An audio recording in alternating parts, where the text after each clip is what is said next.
Hello. Hi, y'all. I am Chloe. I am a board certified and licensed music therapist. And today I've got a little downtime in between sessions. So I thought, why not listen to some of the, top songs going on right now around the world? So I got on to uh, you know, the Billboard charts and everything. Looked at the Global 200. I figured we could listen to some of these, see what we think. So let's get started. All right, so first up we've got Dai Dai by Shakira and Burna Boy. Debuted this year. Okay, I don't think I've heard this one yet, so let's get going.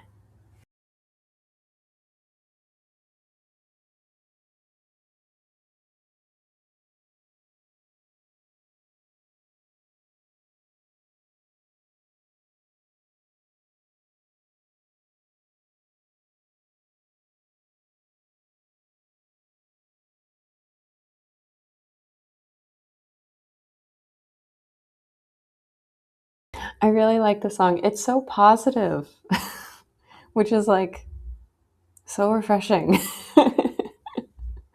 um, I have been talking with patients a lot this week about like co-regulation, which is, when you're trying to stabilize your emotions with other people. Um, this is a perfect song for co-regulating, as well as like just a good like party song.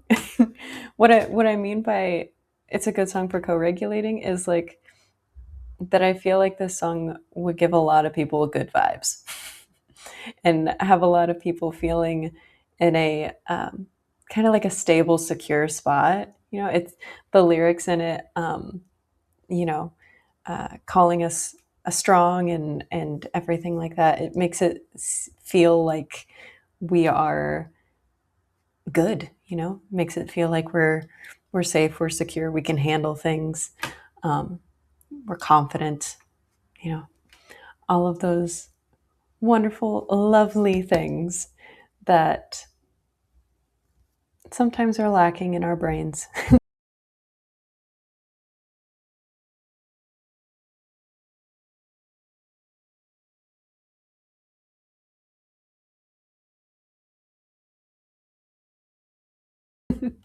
So I think this is a wonderful song. I'm happy it's number one right now. Makes sense since it's, the song for the World Cup and everything. um, but yeah, it's awesome. Okay, what else do we got going on here? So that's number one right now, according to a Billboard charts. Ariana Grande is number two. Hate That I Made You Love Me. Okay, so this came out this year as well. I don't think I've heard this one either. So let's see.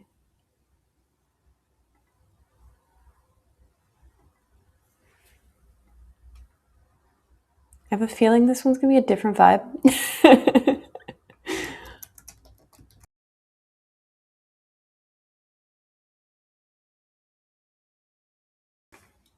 Another good one. Again, totally different vibe, which I feel like is, obvious from the title. um, for this one, I feel like it's a really good song to explore if we're talking about relationships with a client, or if we're having a group session that is entirely made up of women, especially since there is that line in there, why you so hate to see women endure. It's the only time during the song that it really gets kind of the uh, the maxed out perspective of the situation. Up until then, it seems very personalized, but with that comment in there, I feel like you could broaden this and talk about this with a group of women, especially if you're having like a trauma group or something, and discuss, what it brings up for us. Um, all of the all of the hate, all of the things that we've had to endure, and how it's affected not only us, others, and the societal aspects of it. You could bring into if it the conversation starts leaning that way. I feel like it's a very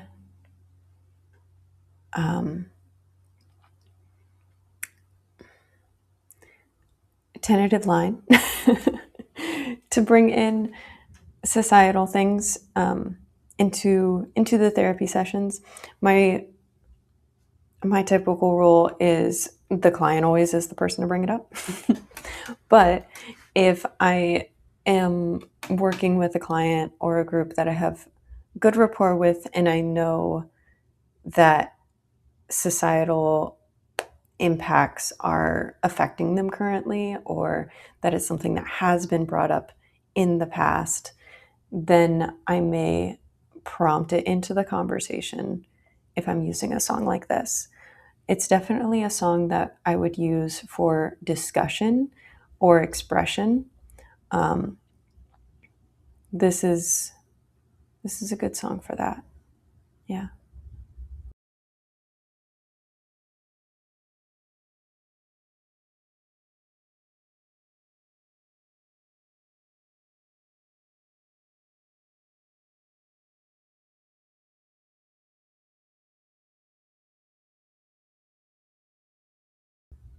Love it. Very different from number one. Number one and number two are kind of like a bit, they seem like two sides of a coin.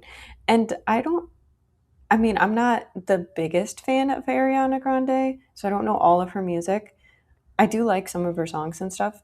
I'm a casual fan. But this tone does feel very different than the stuff I've heard from her before. So that is interesting. Wonder what's coming up. I might have to look into her album, see if the rest of the songs are kind of a similar vibe.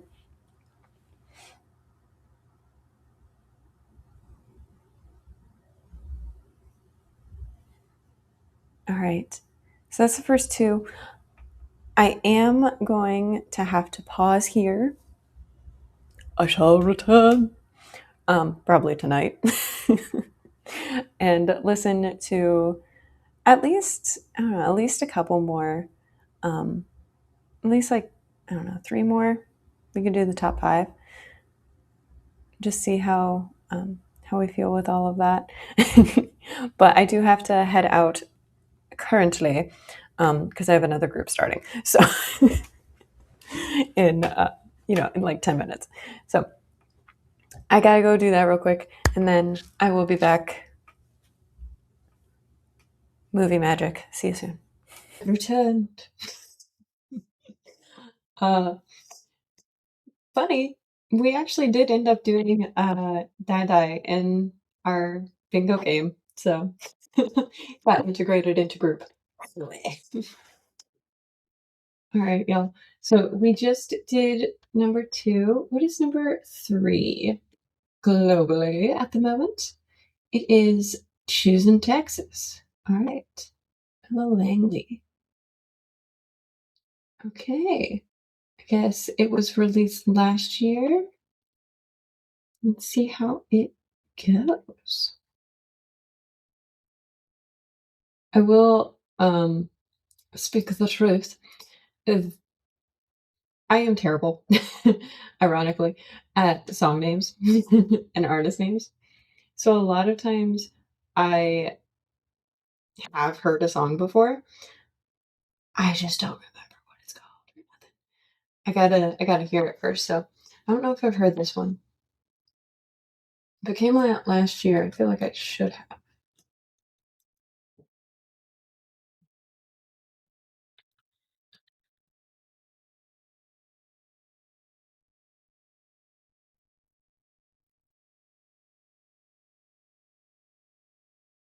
I'm surprised this is third globally, just because it's very United States specific. Talking about Texas and Tennessee the whole time, so it's just surprising to me. Um, Something I would like to say right away: this is a song that we would have to give a content warning for in therapy that most people would not think about. um, and I say that just because people don't usually think about it in my experience. Um, but with the line in the chorus, drink and jack all by myself, we're referencing alcohol. We need a content warning for that, especially if you're working um, in a mental health capacity, a rehab center, or with a group that is focusing on substance recovery.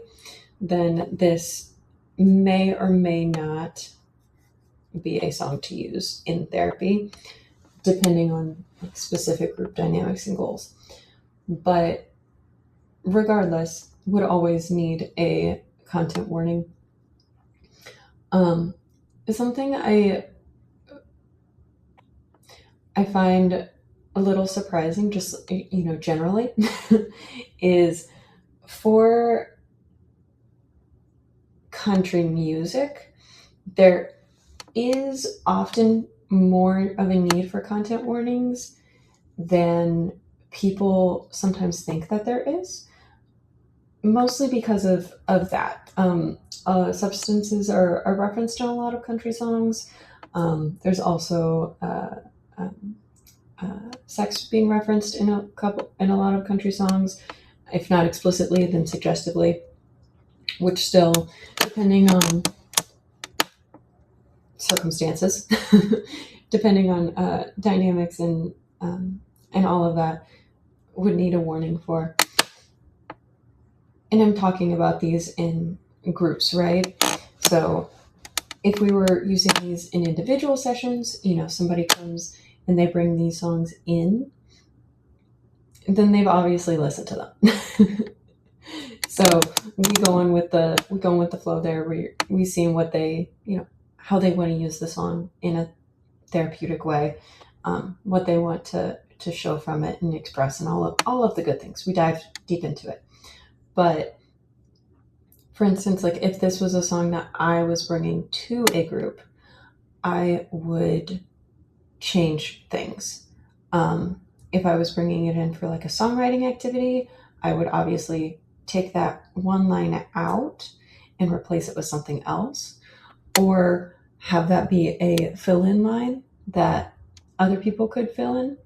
Give them the melody or the basic rhythm to the song, and adjust the melody if the lyric they choose needs to be adjusted for it.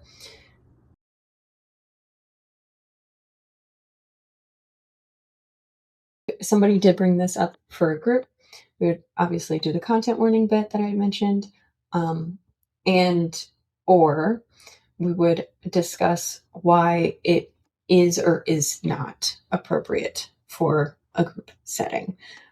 That's a conversation to have pretty freely when you're running groups. This is a song that we could definitely use in individual therapy. Maybe it's not the best fit for group today. Could we maybe pick a different song that you would like to hear? You can always adjust things and communicate, especially if you give an alternative, because when you are saying no, it's helpful to have something that is another path for a yes, right? Um, Feels a lot less rejection-y and a lot less of shutting down, even if that is not our intent. You know. Okay, so number four.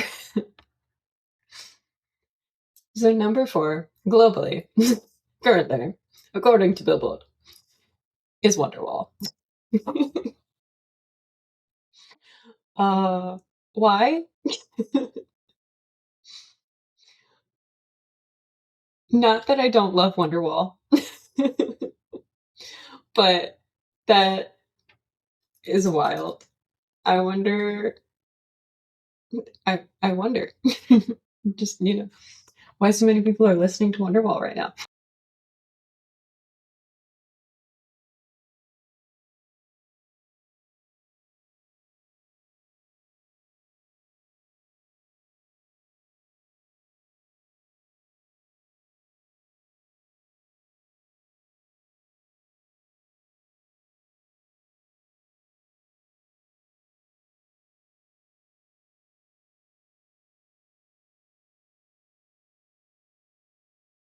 All right. That I feel like that's enough of Wonderwall. I know the song. We all know the song. Uh, uh, Wonderwall is a great one for music recognition if we are working on memory or rapport building. If we're doing anything with cognition, right? Focus. If we're doing any sort of game, you know, we want the we want the songs that everybody knows. You know, even if they're not your favorite song, if you know it, that's what we want for those kind of activities, right? And most of the time, come on, they're usually our favorite songs, even if we won't admit it. Everybody knows them for a reason.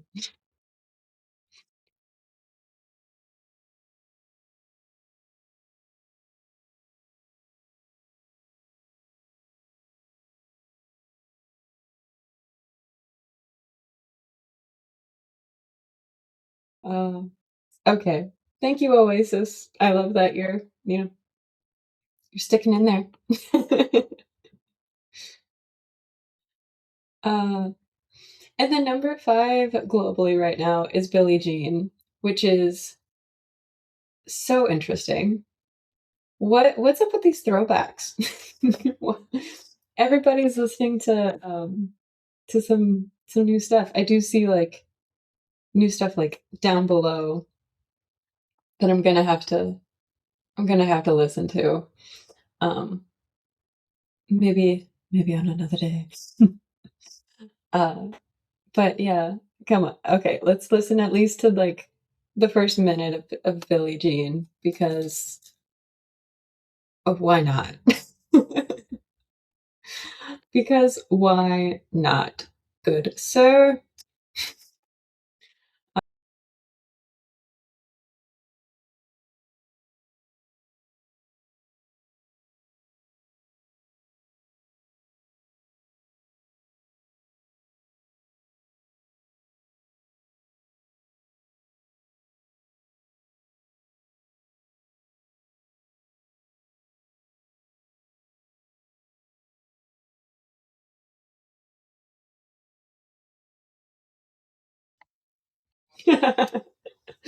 uh, Throwback. So yeah, definitely a song for recognition. Definitely a song to use with uh, a um, specific age group. Even though it can be used with any age group, but if we're thinking about um, if we're thinking about songs from the 80s, they might be nice to use with a middle-aged group or a middle-aged. Um, that's the word. Um, a lot of times too, these are the types of songs that also children often know, other than children's songs.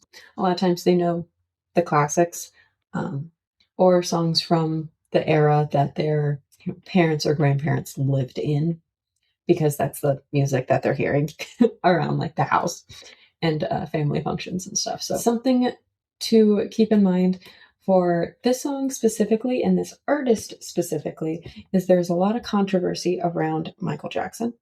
And so there would be possibly a need for a content warning for this one as well.